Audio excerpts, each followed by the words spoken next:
Afriforum plans to introduce a nuclear power company, and this is here in South Africa as part of its three-stage comprehensive power plan. Now, the Civil Action Group says it plans to start its power generation company and wants to develop a nuclear pebble bed reactor.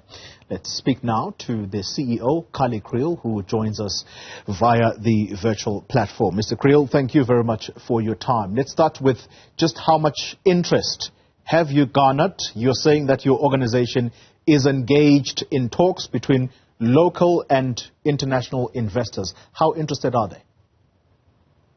Good afternoon, sir. And of course, you're welcome to call me Kallie. Well, I think we've made good progress, but I just need to start off by saying there are no quick fix solutions available.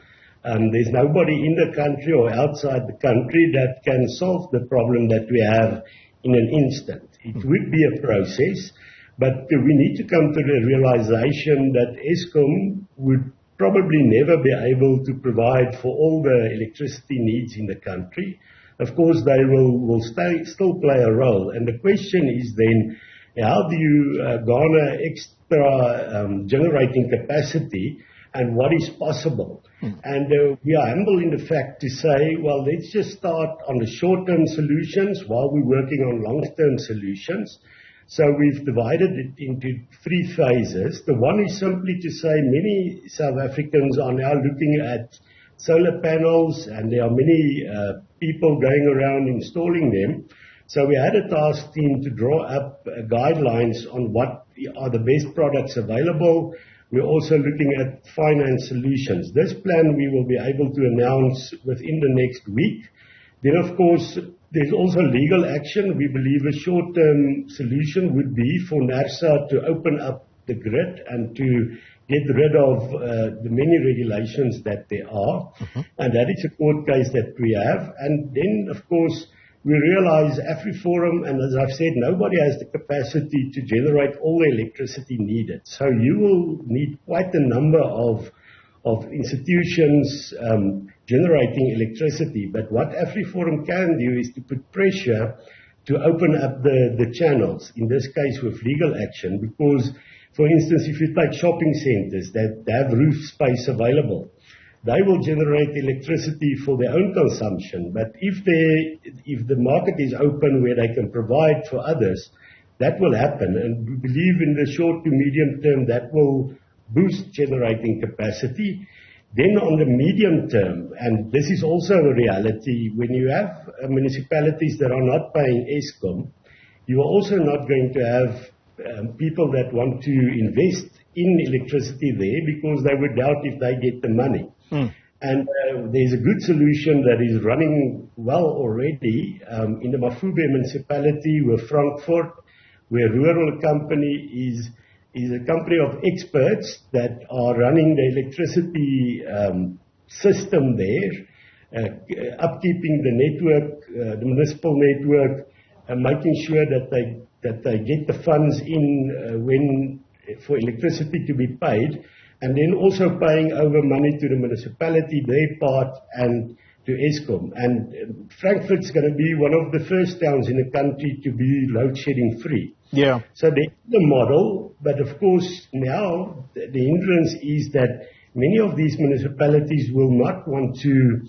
get their hands off the purse. And that's the problem. We need to make sure that, and civil society has a role to put pressure on government to say it's in the interest of all our people in townships, people in rural areas, people in suburbs, businesses, that we have a working solution. And that is the only way to go. So that will be pressure. And then the third phase is the one that you've mentioned on the pebble bed, the new technology that is emerging at the moment. Interestingly enough, this pebble bed nuclear reactor, the most development was done in South Africa until 2010, when the then Zuma government canned the project. And many of those people that were involved went overseas. Yeah. And they have now developed that. And I just saw an article this morning that in the US, there's one company already that that has permission from their energy generator to implement that. Yeah. It's too expensive at the moment, but that's why we're saying within 5 to 10 years it will become cheaper. Like any new technology, if more and more people use it will become cheaper. But what we have already found after our announcement yesterday is that many investors are interested. The big problem is not going to be to find investors. The first step is to find a solution, and investors follow workable solutions. I agree. Kallie, I'm sorry, I'm pressed for time.